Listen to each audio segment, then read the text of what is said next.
PSM Makassar kini telah memastikan diri sebagai juara Liga 1 Indonesia musim 2022-2023.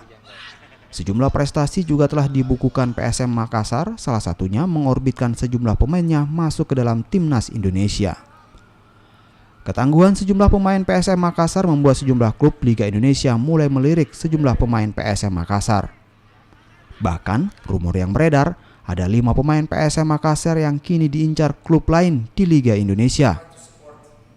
Kelima pemain ini diantaranya Yaakob Sayuri, Yance Sayuri, Ramadan Sananta, Ananda Raihan, dan juga Kenzo Nambu.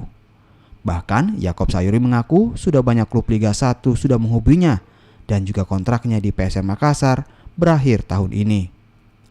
Namun Yaakob Sayuri memastikan masih akan membicarakan dengan manajemen PSM Makassar untuk membahas kontraknya.